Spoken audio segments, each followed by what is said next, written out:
Hello, everyone, and welcome to Beyond the Bifrost, where on each and every episode, we explore the world outside of Marvel's mighty Thor. That's right, everybody. We're finally doing it. We have a new segment for when we're moving outside the gap here. I am your host, Superfaz, and along with my buddy, Wonder Will, and a few special guests we'll have to see, we're going to step outside our usual scope, and we're going to talk about some non-Thor comics. For our first episode, we are discussing the big thing going on across the pond right now, the DC K.O. event, and what's coming next with Next Level. Wonder Will, how's it going, man? Let's just say that I am absolutely all in this episode. Wow, that is great. So, listeners, we do have a special guest. He's not tied to a goat boat. It's a different universe. He's thrown into a heart of apocalypse, trying to harness Omega energy and become his own King Omega. We've brought in Aquaman, Aquadoze. Jury's still on what we're going to call him. Ryan Doze is here. How's it going? Aquadoze is my favorite ever. I really wish we would have workshopped that together. I said Aquaman multiple times in the chat, and you didn't even blink at it. So that's I can't believe I phased out for that vital part of the conversation. But now, listeners, just so you guys know, Eric can't join it today. Obviously, we thought of a name for him. He's Flex Luthor.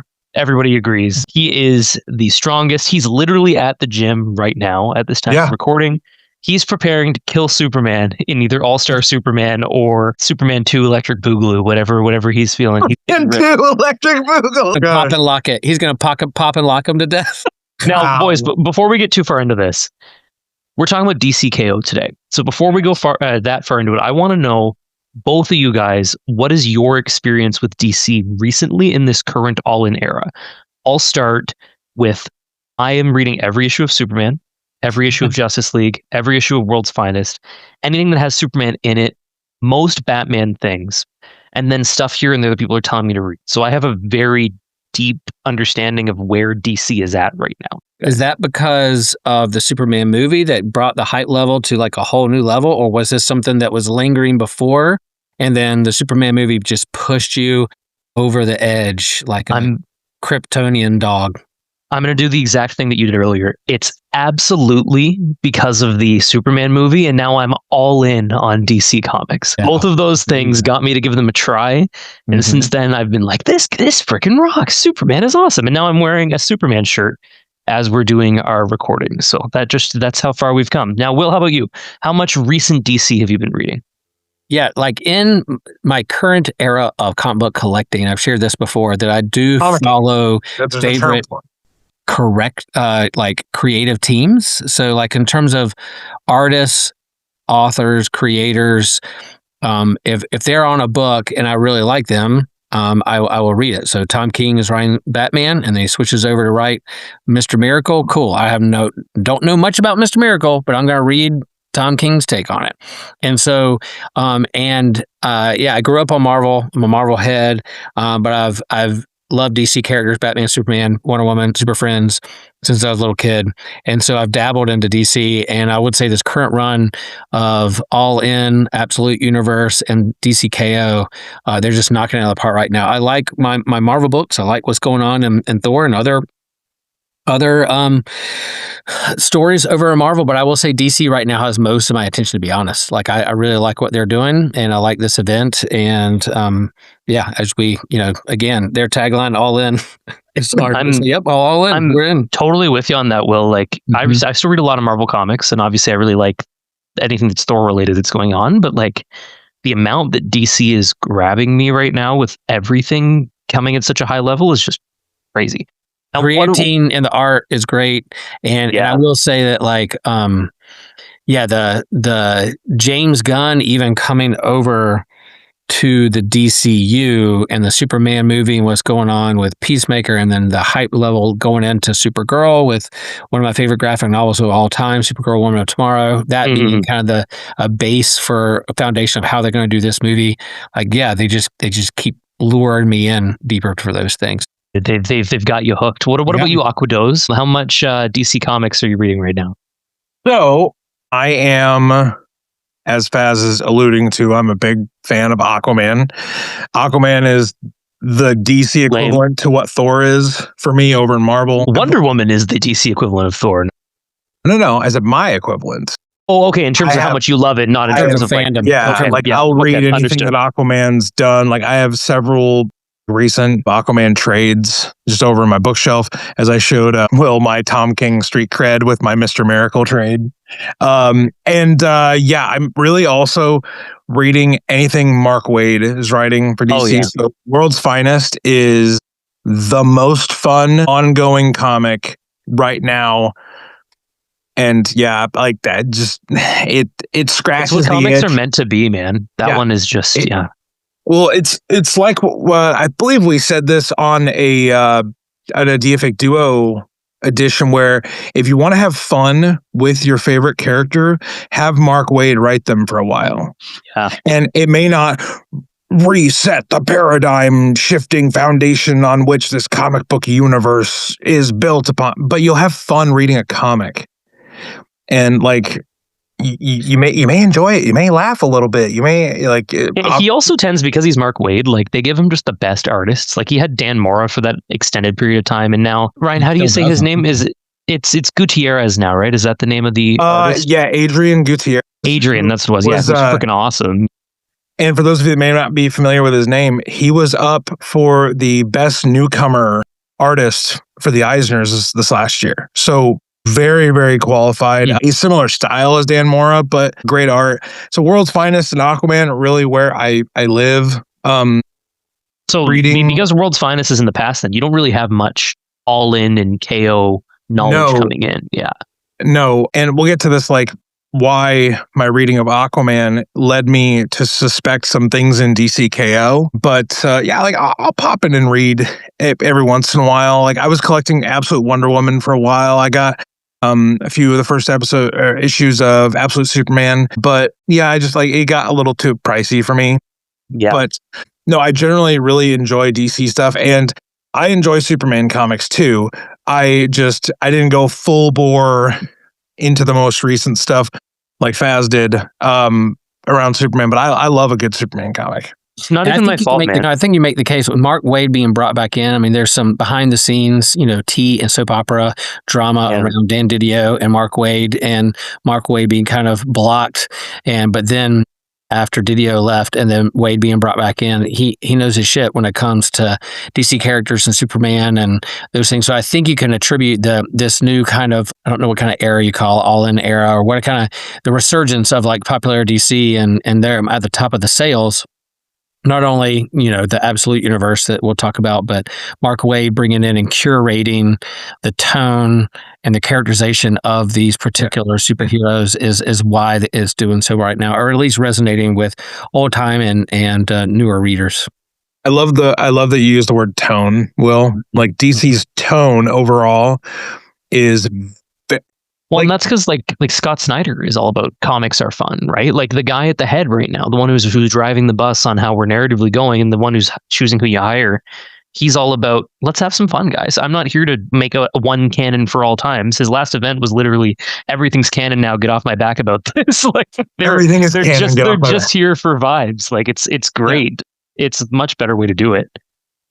Well, before we go into DC K.O, can we talk about what led to this, kind of like that DC all-in special #1? Because Ryan, I don't know if you read that one. I did. Forever ago, though. Yeah, like Scott Snyder, Joshua Williamson, Daniel Samperi. How do you say his? That's right. Maybe I'm saying it right, but Wes Craig. I really love Wes Craig's art. I really, really do. But that special that set up this new kind of bringing back Darkseid, then setting up the origin story for the Absolute Universe and launching that alternate universe along with what's going on in the regular DC universe is really kind of what set up DC K.O. But that really, again, set the tone for all in that made this experiment. Let's just see what happens with this Absolute Universe and see if it sticks or not or resonates with people, and just tell a story you want to say, but then have the main universe go alongside with it. I think that set up what we're going to talk about here now with this event And that book was fantastic with all the variant covers and a flip book and 2 different sides and very meta and very fun for comic book readers. So I think that for me, when I got that, I was like, okay, here we go. This is good. This is fun. And let's see what happens for here on out. And like the premise of this, right? Like the reason it's called All In is because the thought process was we spent too long at DC making you need to read 50 books to understand one ongoing story. It's too confusing. Nobody knows what's going on. It's too much. All In is going to be the sort of thing where you will be enriched by reading everything. But each book stands on its own fully. Not only just each story, like the Superman book, but each individual Superman comic needs to be all in each issue. And as a result, we've gotten this, like, I think it's 3 years now that All In's been going, because Superman's at 36. Yeah. Or maybe it's only 2 years of All In and 3 years of Williamson's Superman run. But now they're building to this thing where it all builds on top of each other nice. It's all very clear. It's all concise. And they're not making you buy 70 books to know what's going on. And it's resulting in everybody having a much better time in whatever books that they're reading. And I think Marvel's trying to do that too. When it comes to like, here's your creative team. Here's a writer and an artist and a colorist and a letterer, and you guys do your thing and have fun. And yeah, there's continuity. You have editors. You want to pay attention to what's come before and what you have a trajectory for what you're doing after. But I think giving rein or giving some freedom, let loose the leash a little bit on some of these creative teams to tell your story, it shows that their creativity is shining through this. So I think the best way to attack this is we're going to talk about who is making DC K.O. I'm going to give a brief background of the premise for people like Ryan who aren't that invested. And guys, from here on out, there are going to be probably mild spoilers, some pretty big spoilers about endings, but this is way too big for us to cover in about an hour podcast. So you guys, the listeners, we're not going to spoil everything that happens. You should go read this. It's free on DC Infinite, the entire thing. And it's too. Like there's a lot. And each one's, I think, 40 pages. They're all double length books. It's worth reading. It's a lot of fun, but we're going to do a kind of a brief overview. I'm going to give a brief overview of each issue, but very broad strokes. And we're going to talk about the things we like the best, because this is a Scott Snyder event through and through for Scott both Snyder all of its joint. positives. Right. But like all positives and also the negatives of that. This is a comics are fun event. This is a don't think about it too hard event. Don't think about the inner workings and the canon and the storyline making complete sense. Think about the really cool moments we get to by having this event. It's vibes. Okay. So it's Scott Snyder. It's Javi Fernandez, who is awesome on the art. It's Alejandro Sanchez, who's carrying DC coloring right now. He's just doing everything. And it's everybody else. Like everybody is there helping. Like Williamson is there. Then I think Jim Lee was consulting. They're all there making sure that what they do here is what they want to do.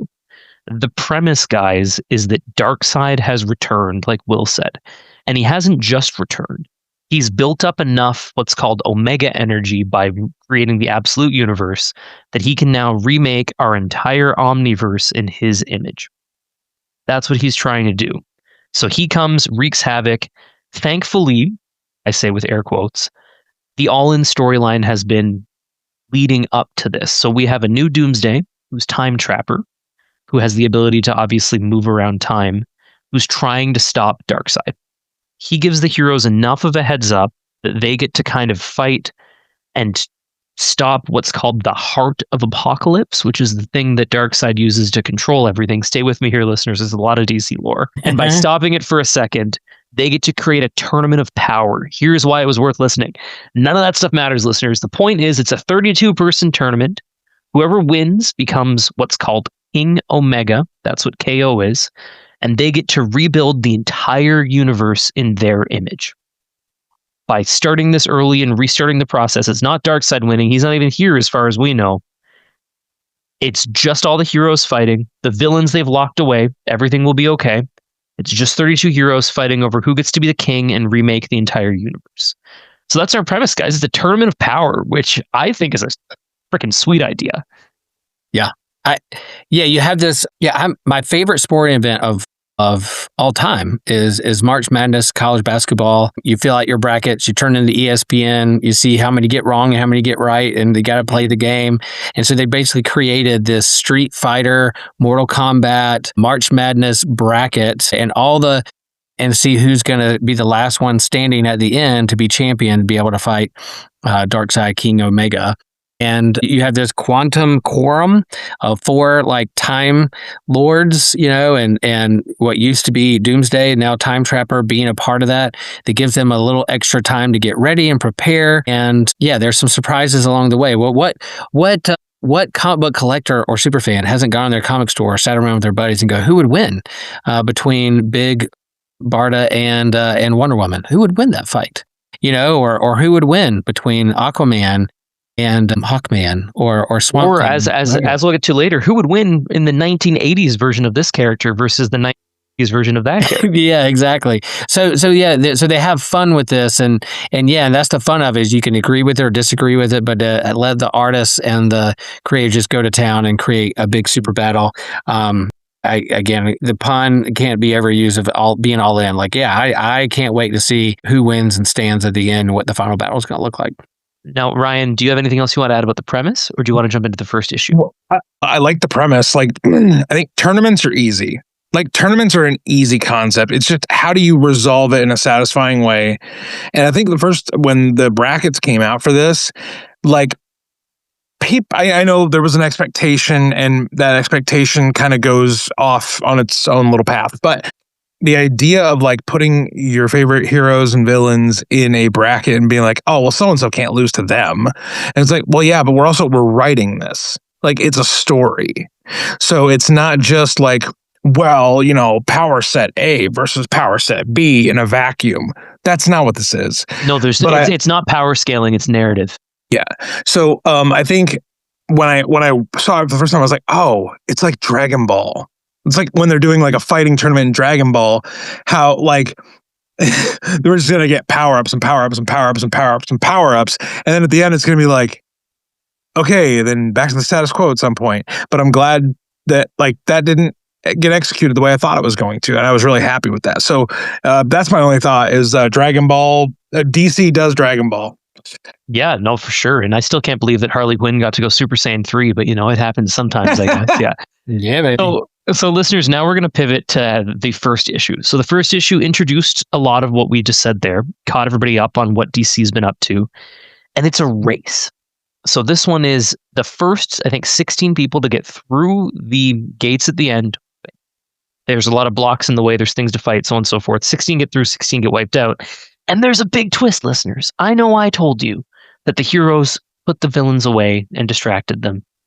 Well, they didn't. They were wrong. They thought they did that, but Lex Luthor's smarter than them. As always, Flex Luthor is there, and they sneak in and they steal half the spots. So we got a lot of villains. We got some heroes. Many heroes are left on the vine, essentially. And it's a fun first start, guys. What do you guys think of the first book? There's a few twists I want to talk about, too. Yeah. I'll jump into that. Like, there's 32 heroes, 16 make it out of this first kind of contest. What you think they're going to do, have like this bracket where they all fight. The first test or challenge is they go through this like almost purgatory, like monsters all around that they have to get through this other portal, and some are going to fall, some are going to make it through. And yeah, like, I want to see Superman versus Shazam.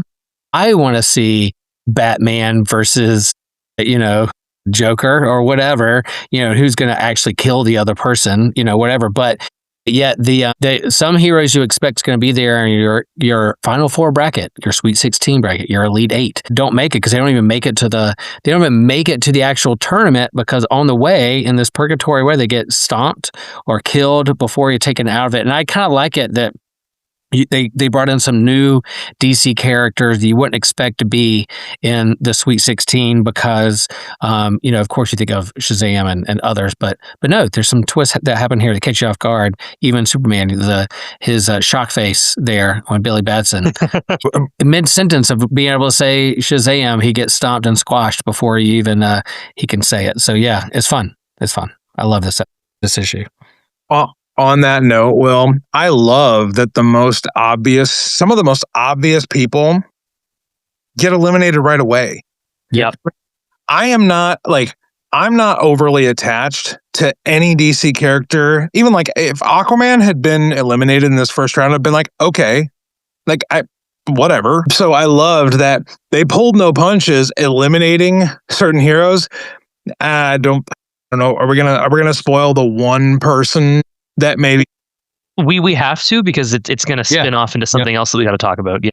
So when Batman gets impaled by Joker, I was like, okay, that's interesting, because like I just don't see Scott Snyder doing an event with all of DC and not having Batman involved. And listeners, Ryan kind of gestured at that. We need to make that explicit for you. Batman dies in round 1. Yes. He's eliminated. He's not coming back. It's not like they did a mini series called Night Fight to talk about whatever Batman was doing. He's gone. He's out of the tournament. It's over. My ass. There is no more Batman.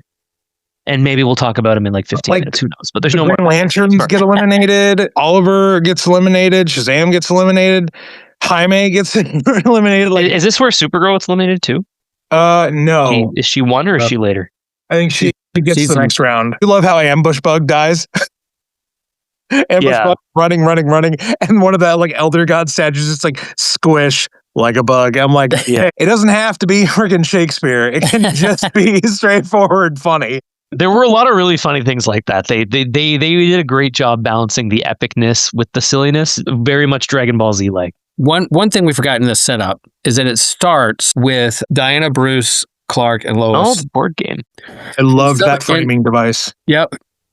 So you have the game, you have the device. They're playing like this Candyland like type game, and they're kind of picking on each other, as friends do. You know, shooting the shit, giving each other, breaking each other's balls, all that kind of stuff. But then, you have this kind of play of like Superman is the Boy Scout. He wants everybody to win. He doesn't want anybody to lose this game. And then, but Bruce is like, come on, you got to play the game. So some of that, and each issue in DC K.O. has that introduction. It's the framing device for the whole thing. Framing device for the whole thing. So you have like a couple pages and panels of the ongoing board game and whatever's going on in the before times or whatever. And so I love that while that game is going on, you get to see the personality character piece. You then get to the smashy battle, fight rounds too. Yeah. So good. So good. Now, anything else you guys want to talk about issue 1? Any other standout moments, Ryan, before we go to the next thing? No, I think it was a good setup issue. Issue 2 was, I have a lot more to say specifically about. Okay. Well, all right, let's get to Sweet 16. Let's get to let's get in there. It's issue 2, and issue 2 is before All Fight month, right? Mm-hmm. Yes. Yeah. Okay, good. That's what I have on my list. So the second one, listeners, they have to find mythical weapons. They need to find special things throughout the whole DC universe. There's one secret mythical weapon. I'm not going to tell you what it was until later on when suddenly it will all become clear. But everybody needs to get a weapon. If you get a weapon, you move to the next round. If you don't get a weapon, you are eliminated. So again, we're not punching people. There is a bit of punching because people are going to fight over getting a weapon. But this is not a straight on 1v1 fight. Guys, what are some of your favorite parts in this challenge? Well, I will say it threw me off because I was like ready for the brackets for people to start. I wanted before we get to All Fight Month, I thought all those fights were going to happen in the main thing. So I was thrown off a little bit, and I wasn't reading the solicits. I wasn't following along, pre-orders and all that kind of stuff. I just thought these fights were going to happen in this game. But silly me, it's an event. Of course, there's going to be tie-ins and all that kind of stuff, extra books together. So when I saw this, another challenge, I was like, I was slightly disappointed. But when I saw the lineup of the items themselves, I was like, hell yeah, let's do this. Who's going to get what? How's going to use? And like Harley Quinn getting like the flash ring and being, the stuff that you're like, cool. What if she had speed powers? What would she do with it? Fun stuff like that. And listeners, on the topic of special things, we lied to you. This isn't even really Beyond the Bifrost issue. Guess Thor is directly involved in DC K.O. Ryan, why don't you tell us what happened? Suck it, non-believers. Sorry. One of the items is Thor's hammer. Not that he is Thor's hammer to be. Don't call it Mjolnir. It's not like it looks different. It's slightly more of the Norse mythological design of the hammer. It's broader. It doesn't look like a cinder block on a stick. I loved what they did with Thor's hammer in this, where at a certain point in the fight, fighting Star Sapphire for it? Or no, Zatanna. She's fighting Zatanna for it. And Zatanna has a great line where she's doing her spells backwards, but then she just straight up calls someone an abracadumbass. I rolled. I was like, perfect use of Zatanna there. But Starro has gained control of a bunch of different heroes and villains, and Diana grabs the hammer and brings it down to just kind of like disconnect all of the starfish from mind controlling people. Uses that big, like almost like a god blast, but with the hammer. It's a much bigger impact than a normal hammer strike would be in Marvel Comics, but it's a big lightning strike, and it's such a cool panel. Love the use. Like I love the use of the Thor's hammer, but also like I love that this was a scavenger hunt, and that it only ends when all the items are possessed. And until then, items switch people. Yep. Yeah, you can have it, but you got to hold on to it. Some of the combos are really cool, like Lobo getting Bane's venom. That was so cool. Kind of like the Harley getting the flash ring. I love that Guy Gardner can't find anytime he's almost there. He's almost got one. Something happens. It gets taken from him. This was a really fun challenge, and it allowed some of the more, maybe the less overpowered people to outsmart people. Yep. And I liked that element. It wasn't just like, we're going to have a one-on-one tournament, people that punch each other. Like, this was a clever way of letting some of the less powered characters get around the heavy hitters. Now, we can't forget, though, who the greatest weapon was. What was the last one, guys? Does anybody even know what it's called? Before that, is it my time to educate you? Well, the lasso of truth is on there, so you would think that Wonder Woman would get that. There's a power rings, there's stuff, but in fact that she's grabbing Thor's hammer as an Amazon barbarian / god warrior adjacent kind of character is great. But I'm curious, which one would you guys want if you could choose one of these things? I mean, I kind of have to say Thor's hammer, but honestly, of the options, the one that I would want is the secret last option. So I'm going to wait until you guys say what you'd want. Will, which weapon would you want the most? Yeah, I just the fact that there's a genie pin is very fun. Just what is the genie pin? I don't know, but you can click it and get powers and make wishes come true. I don't know. I love that multiple different swords are in this. Like the God Killer sword is in this. Like that's just a badass looking weapon. The Soul Taker is in this. A katana's weapon. Part of me is like, man, I really wish Aquaman could have gotten the Claw of Horus and used it in his All Fight Month issue with Hawkman, just like rub it in Carter's face. But I think I have to go with Faz's choice and Thor hammer. But also like the way Joker used Adam's belt was great. Yeah. It's like Attack on Titan. It was like an Attack on Titan zombie guy eating people. And then he shrunk into Big Barda's like body. Oh, now guys, we're actually all wrong because the right answer is the Omega Sanction. The final prop, the final piece that nobody saw coming was Darkseid's own power was available. And who took it except the big blue Boy Scout who would not even kill the unbloodied sword himself, Superman. And he says, Superman is. And that's why this event exists. That panel right there. Yeah, like when this goes up on IG, that's what needs to go up, Brian. Superman is that whole panel, the way he drew that. I mean, all the art, every panel is just absolutely gorgeous, but they worked his ass off. All in gorgeous. Yep. Really good. Superman is so good. Good. I do wish we got to see them use these weapons more, but it's still crazy to see the power-ups and what they did in this particular part. Yep. Okay, boys. After 2, we get a little bit of a little side mission. It's not a main DC K.O. 3. We're not going right there. We're going to talk about All Fight Month. So, listeners, All Fight Month was 8 1v1 books for the round of 16. But hey, real fast, I guess we don't want to do the spoiler, but like Booster Gold, who's Booster Gold?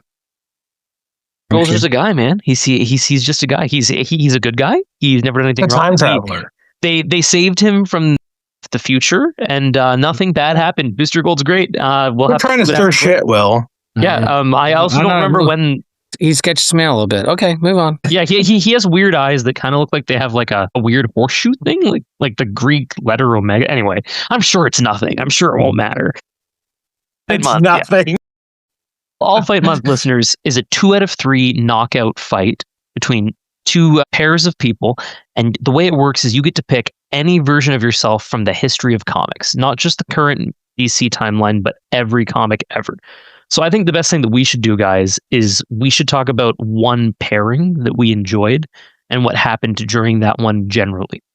So I'm going to start with Ryan because I think he has to have one here that is clear. Yeah. Ryan, what was your favorite of the 8 pairings? Aquaman's one-on-one fight with Hawkman was one of the issues towards I think it was either the beginning of the year or the end of last year. I love Hawkman too. Like, there was a part of me that was like, I mean, Arthur's not going to lose this. Like, ninth metal, all you want, Carter. Like, it's not going to work because of the recent power up Aquaman got. And that fight is so lopsided. And like, Carter gets a few good hits in, and then Arthur just goes like, okay, we're friends, dude, but I am done with this. And at certain points in that issue, different geysers keep going off, and Carter's trying to evade them, and he just keeps hitting him, shot for shot for shot. And at one point, Carter loses, Carter like gets the upper hand, but he like restarts the fight. And I was like, why would you do that? Like, why are you giving Arthur a way back into this fight? And Arthur does win.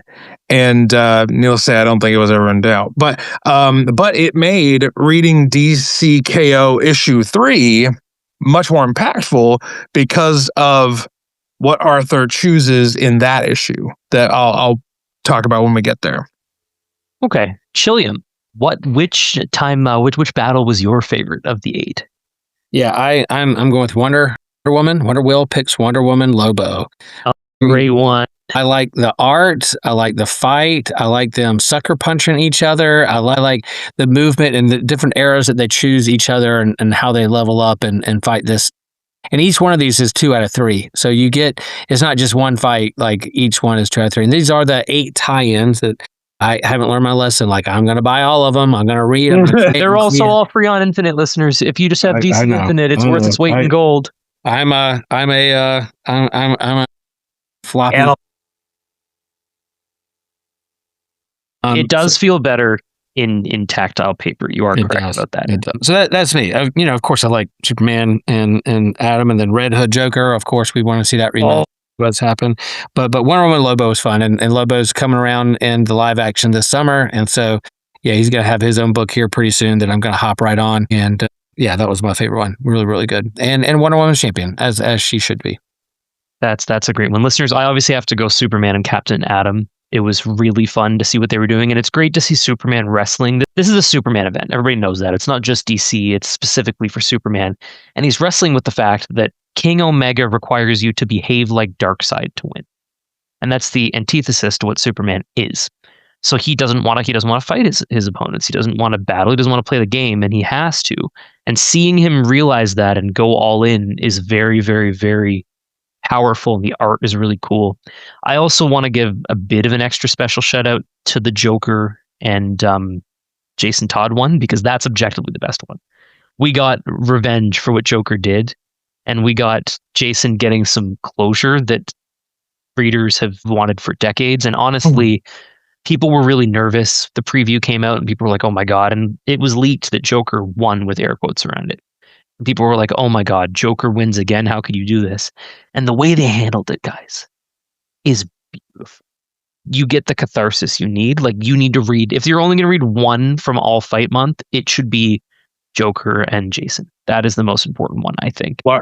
It has the most consequential story of the 8 of them. I don't know, because they're all consequential for moving the players forward. I think it's more just when they thought we want to do this All Fight Month where you can fight from every generation of these people and every version of them, this is why they did it. So that you can get this moment. This is the one where they were like, we can have them fighting. They both picked when he was a Robin again and when Joker looked like he did when he killed him. They wouldn't have done that. Like, this is why All Fight Month exists right here. So I think it's just the perfect version of this part. Anything else All Fight Month, guys, before we jump to DC K.O. 3? Time for the Elite 8. Elite 8. It's Elite 8. It's only kind of Elite 8. It's really Elite 8 with 16 again, because now we're doing 1v1 fights, listeners, but we get to bring a fallen friend.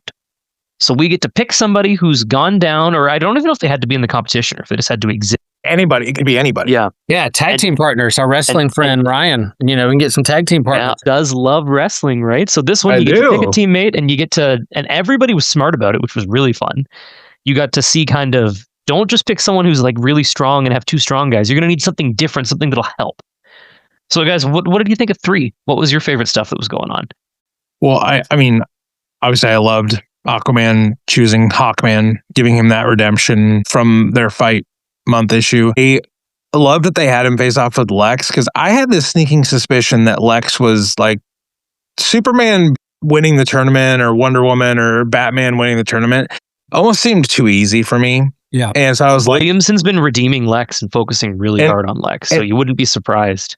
When they got paired up with Lex, I was like, I have a bad feeling about this. But the fact that Kara was his partner, I was like, okay. And you find out throughout the issue why each hero chose the person they chose. And some of them, it's pretty straightforward. Others, it's like why Superman chooses Billy. Yep. Why Lex chose Kara. I was like, I didn't see that coming. And so when Aquaman and Hawkman have to fight a red kryptonite infused Kara, I was like, well, shit, this sucks. But like, it was a lot of good fights. Like, I think Wonder Woman and Big Barda were one of the tag teams that I really, really thought, that's great. And then you find out later on why Diana chose Barda. Her secondary reason was so that she could know more about the Heart of Apocalypse. Yeah. I was like, that's next level, Diana. That's good shit. Well, and like she's smart, but like Lex is smarter and Superman's smarter and the Joker's the smartest, right? Like we get to see some cool stuff. Like Superman brings in Shazam because he's weak to magic and Shazam's not. So together, they'll be great. Together's the key word there, listeners, because DC writers currently are nothing if not giant Dragon Ball Z heads.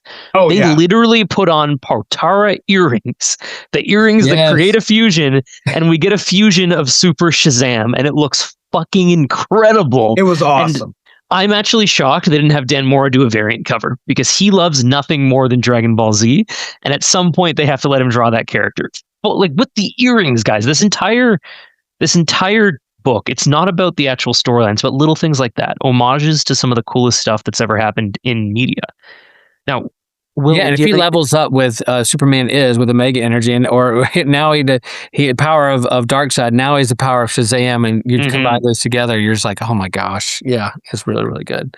It's crazy good. Yeah, and you would think he would win, but again, there's a little twist there when it comes to like Lex and moving on, and who's going to move on to the Final Four. This would probably be up there. I did not realize, I would have, the fact that Joker's in the Final Four, I would have seen that at the beginning, but what happened there at the beginning to have him keep going all the way through, and Scott Snyder knows this guy backwards and forwards. He's written him a lot. This is good. And don't forget too, like, you are praised in this tournament by behaving like Darkseid. And nobody is more backstabby and conniving, ready to do what needs to be done than the Joker. And his choice was brilliant. People were like, the people being the competitors, like, what's he even doing here? Who's his teammate? Why is he becomes Emperor Joker? And then he reveals, oh, just kidding, I'm not actually Emperor Joker. I just brought Mr. Mixaplistic with me, and we're about to fuck you guys up, and you got absolutely no chance right now. And we get some just domination from Joker. That's 3. Anything else about 3 before I throw a curveball? No? Let's do it. Okay. We're taking a break from DC K.O, listeners. It ends with 3. We learn who the next fight is going to be against. It's going to be against the absolute trinity, and our guys have to be ready to fight against them ourselves. But we're not there yet. Right now we're switching. So you know how I told you Batman was dead? What if I told you Batman is alive? What? He's smart. He thought 3 steps ahead and had it all planned out from the very beginning in case he died. He had a backup plan that he would go somewhere else in a different. He didn't do this off the cuff. So Batman taped a mother box to himself so he'd be re-brought back to life if he died. Box. And the Heart of Apocalypse, which is running the game, did not like that. So rather than letting him just come back into the game and back to life as you would, they decided to put him through this extremely harrowing journey, which was a lot of fun, by Josh Williamson and Dan Mora. Did either of you guys read Night Fight? not a panel of it.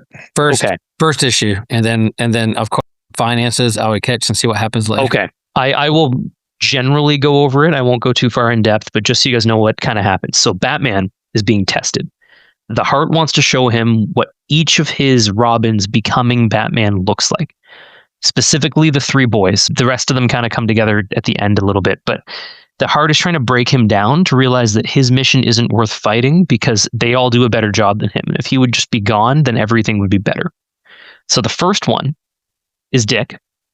The second one is Jason. And the third one is Tim for a little bit.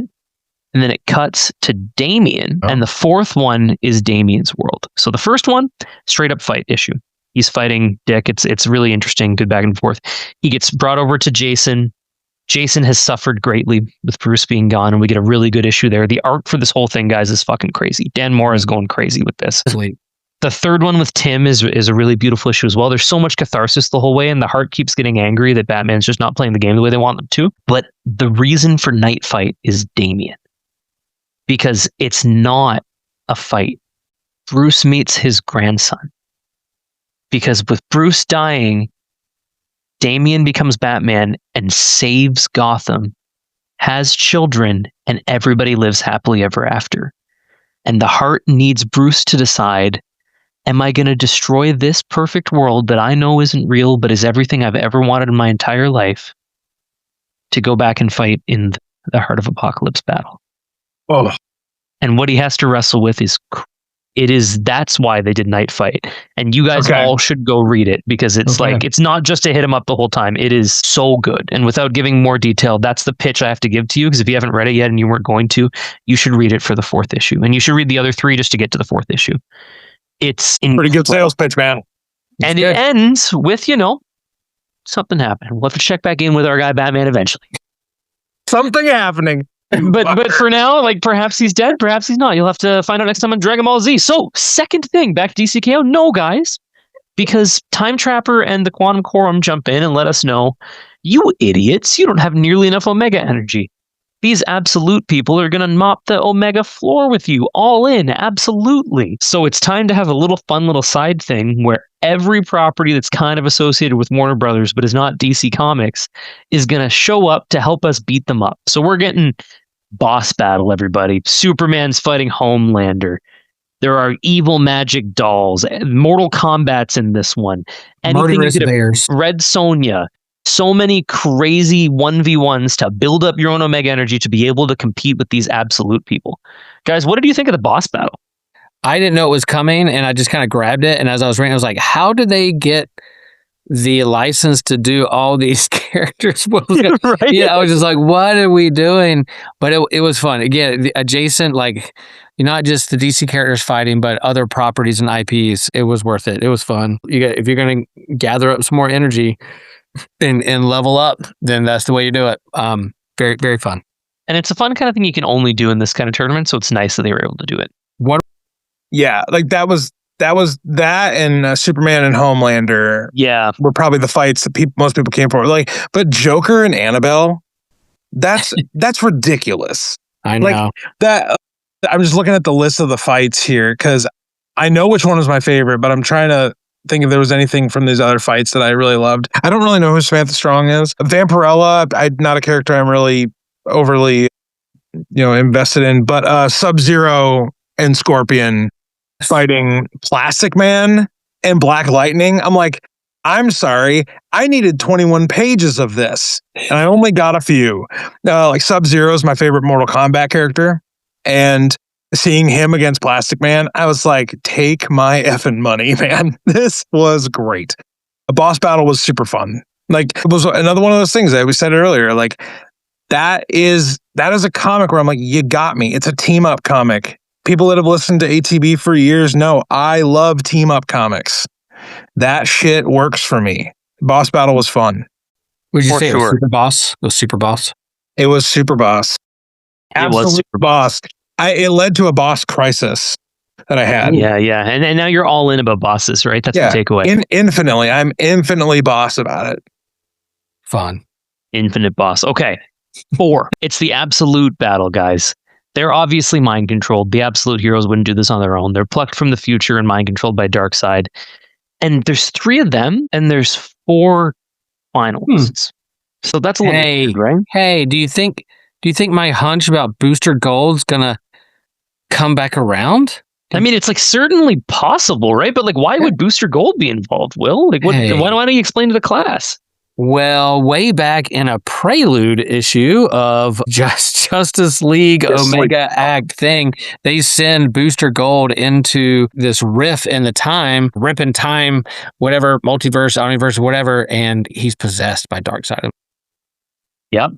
I'm shocked. Color me shocked. I never saw that coming in a million years. Yep. But also, if I recall correctly, this is the issue where Joker decides he's just here to be a horseman, right?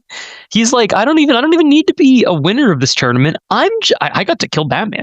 That's all I'm here for. That's what I was here for. Pretty Joker logic. Like very Joker logic. And Darkseid's like, well, I mean, sure, fuck it, I guess, whatever. Like, I guess. And, that's good. That's really convenient because you know what, guys? Batman's back from whatever he was doing in Night Fight. No. So, for those of you who haven't read Night Fight, you should probably read it. I'm not going to go into any detail other than that it was awesome. But he's back. He's better than ever, and he's going to win this. So we've got Superman, Wonder Woman, Batman, and our guy Lex Luthor. We've got the Absolute Trinity. We've got Darkseid himself, and we've got Joker. This is a great issue. Some really cool stuff happens. There's a big twist at the end, everybody. You guys want to talk about the twist? True. Well, can we talk about some of the moments leading up to it? Yeah. Get in there, Ryan. So issue 4 was my favorite issue. Really? It was. And it was my favorite issue, even though I have not been invested in the Absolute Universe. Yeah, I'm surprised about that because of your lack of investment. So, but what I liked about it was I loved the fun with which they wrote Batman. Batman was snarky. And he was, being all... he had a small little grin there. Yeah, like, I love that costume they did. It's the kind of the Matt Fraction. You guys have to read Fraction Batman if you like him having a good time and being snarky and stuff. It's so good. It is one of my favorite books on the shelf right now. It is so good. I loved seeing Absolute Batman look, gnarly and edgy, like a heavy metal album came to life. And then I love classic Batman, like just being, it almost reminded me of like the Neil Adams, like 70s Batman kind of vibe. But I loved that bite. And both Will and Faz know this. I am not a Batman guy. Yeah, Ryan hates Batman. He only likes Aquaman. Say this, it takes a very convincing pitch for me to get invested in a Batman story. But this issue, I was like, okay, I love this. And then seeing Diana fight the Absolute Wonder Woman, I was like, this is badass. And this, to me... What about Absolute Batman spearing Superman with kryptonite bat ears? That kind of stuff is what it's all about. Yeah. Like, that shit is cool. Like, this is where a comic book event can just follow the rule of cool, and it works for me. And yeah, there might be some comic book fan out there who's like, well, this is not very good for the lore. I'm like, yeah, I'm a simple bitch when it comes to this stuff. That's cool. And I'm okay with it being cool and fun. This issue was cool and fun. And like the Joker stuff, fuck, like what, dude? You can have all the powers of the dark side. Yeah, but of course the Joker doesn't want that. Joker just wants to kill Batman. And the fact that Batman came back and was like, oh my God, I get to do it again. This is the best day ever. Oh, it was great. This issue was a hell of a good time. Yeah. Yep. So listeners, the big twist. If I was to tell you Superman, Batman, Wonder Woman, and Lex Luthor were the final 4, who would you pick to be King or Queen Omega? I bet you wouldn't pick Lex Luthor, but here we are. Superman's about to win, and he gets double-crossed, and Lex wins. What a twist. Booster Gold sheds his skin and becomes giant King Omega Darkseid, and our final fight, guys, is Lex Luthor versus Darkseid. And then I have to wait a month to see what happens, Faz? You do, it's true, but listeners... Gosh. Be excited because you don't have to wait a month. I'm going to tell you right now. DC K.O. 5, guys, this is where I have to do a bit of Superman lore dumping. So, I think we talked about it a bit maybe an hour ago at this point. Doomsday is not Doomsday anymore. He was created by Kryptonians to be a counterbalance to the King Omega. He creates alpha energy. He can create life. And it's revealed that this fun little board game motif we've been doing is not actually just a fun motif, but is Doomsday creating a pocket dimension so he can keep Superman alive and have one final chance. And what he does is he combines all the Omega energy that everybody's been putting together so far, plus all of Doomsday's alpha energy, and brings Superman back. So the final fight, Lex and Darkseid are shitting on each other in a really fun way. They're just like very funny villain speak. Like, I'm going to beat you up. No, not if I beat you up first. Oh, just you wait, little man. You might be big, but that's just more room to hit. And then Superman shows up and absolutely squishes Lex Luthor. He's just gone and he says, ding, ding, motherfuckers, we're back. Let's do this. And we get exactly what he says. Like, ding, ding, dang it. I'm going to kick your shins in, you big bully. Meanie. Yeah. And meanie head. Big meanie. And Darkseid says, Kryptonian, good. This is what I wanted the whole time. And everybody in the world is like, obviously, this is a Superman versus Darkseid final fight. That's what anybody in the world would have predicted at the beginning. But the way we got there, guys, was very different. And we get some of the most crazy metaphysical, people have described it as the most golden or silver age Superman in decades. Just craziness. He firstly has a magical girl transformation, becomes the King Omega, which should he have been the King Alpha, perhaps? Yes. Perhaps. Yeah. We can all say. I didn't write it. No, but this theologian right here. They didn't consult this rookie theologian. But he looks stunning. Darkseid looks stunning, and they literally punch themselves throughout time and space. Superman is losing in every spot. He loses the future, he loses the present, he loses the past, and he's knocked all the way back to the Big Bang. And he reveals that he's been rope-a-doping, because what's the Big Bang if not everything?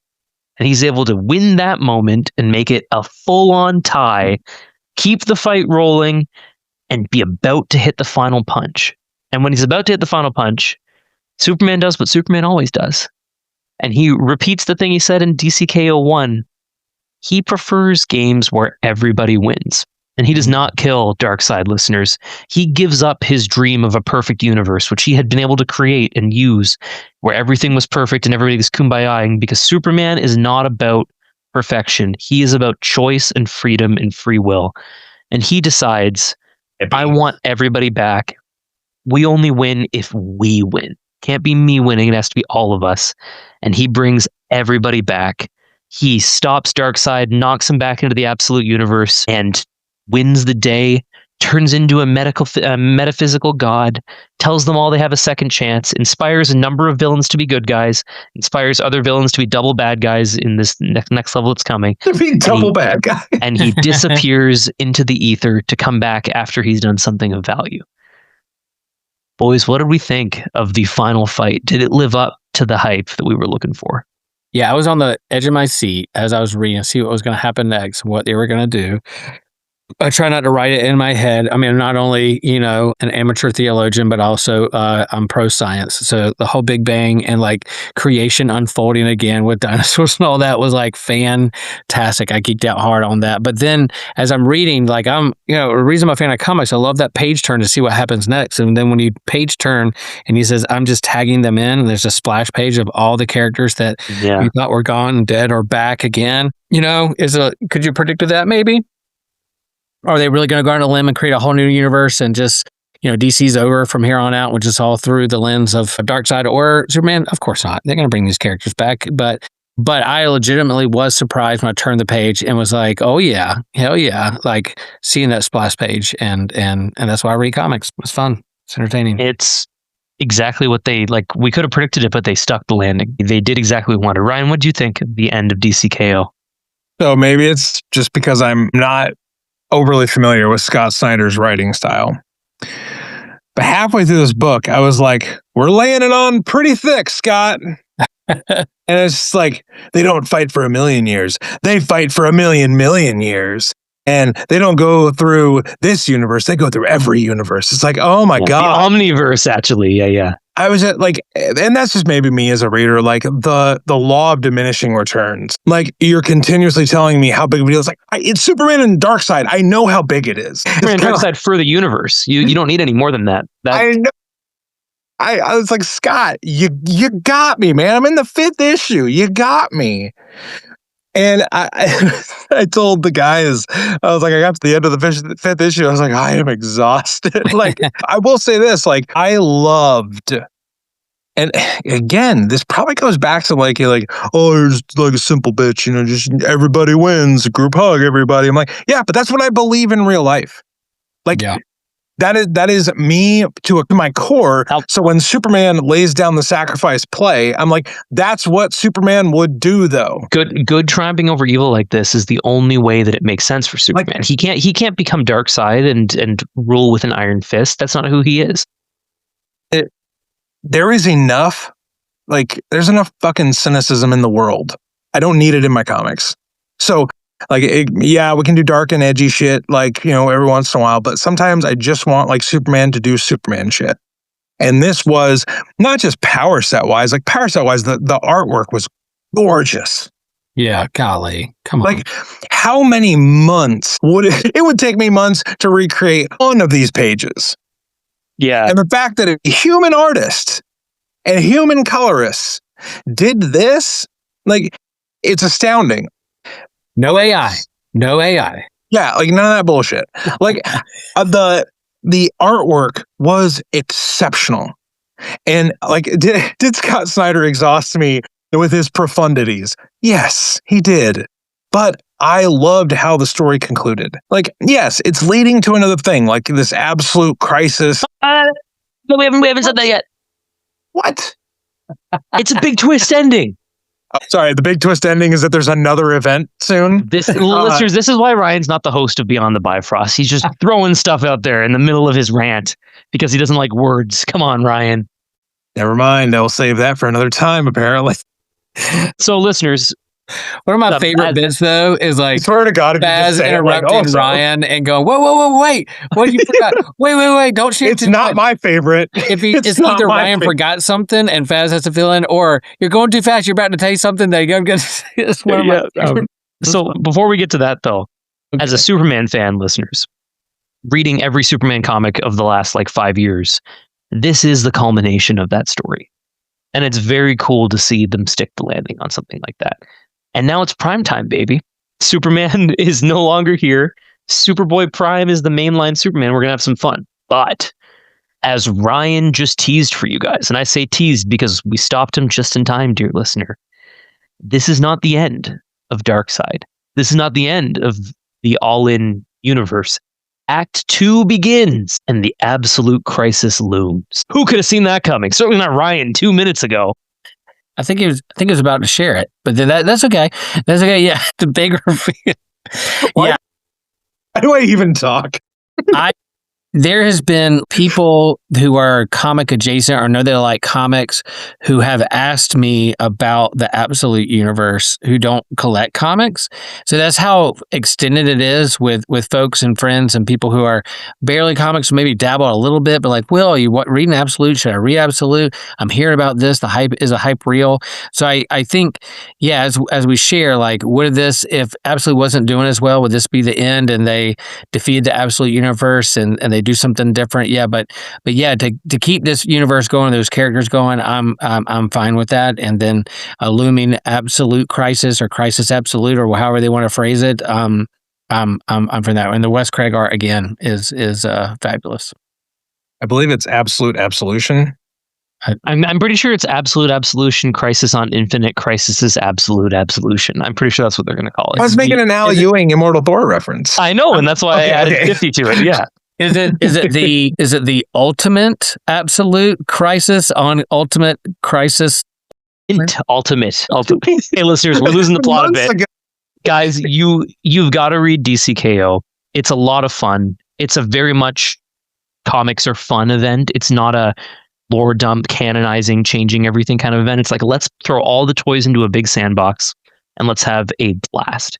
and you will have a blast. If you're a fan of any of these franchises, not even just the DC ones, you're going to get a lot out of it. Like there are Dragon Ball Z references, there's a million wrestling references, there's boxing references, there's all the unrelated franchises in there.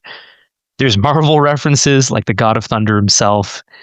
It really hits, and they absolutely nailed it. And I can't wait to see what they do in Act 2 of the All-In run. And again, any final thoughts, boys?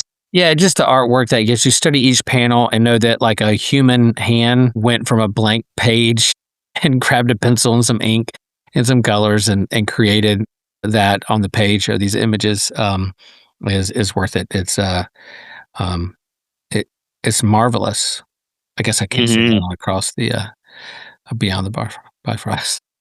It's not marvelous. It's not fantastic. It's super. It's super what they did.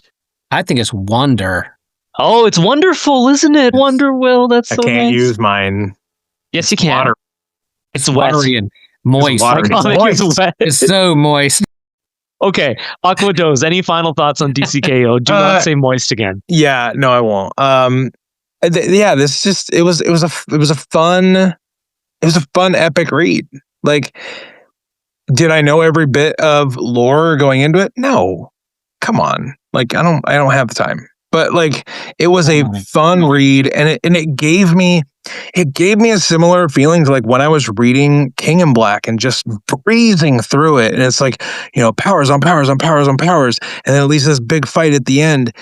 Like, it reminded me of War of the Realms, like some of these like events that are just my favorite. And it's a fun comic. And at the end of the day, like I said, Superman makes the Superman choice. And one thing I love about what Bruce does in this that we didn't really even mention was Bruce tries to tell Superman that he would make a good president. Yeah. And Superman says, no, I would never do that. Like they're projecting like what thing they would do if they couldn't do the thing they're doing and they couldn't be a superhero. The way Superman is written for today matters to me because he is, for so often, he was a paragon of other values that are less, awesome.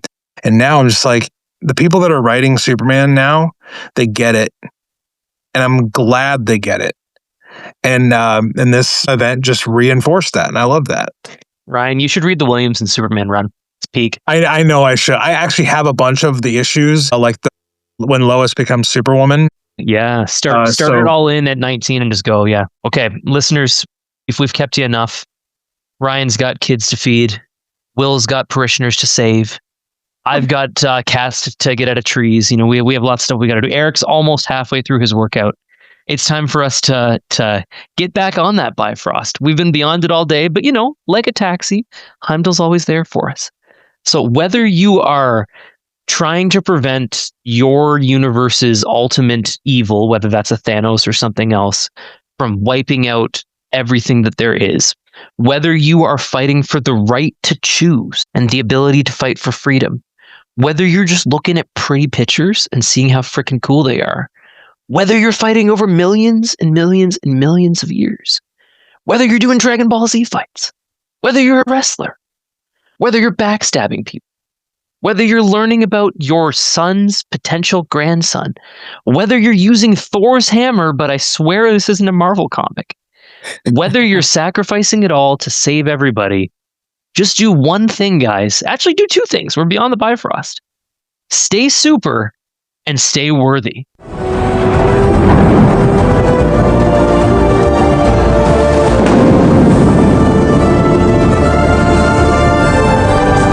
Whoever holds this hammer, if he be worthy, shall possess the powers.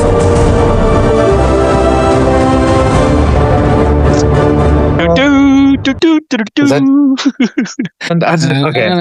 We sound like cats in the alley. No, we're great.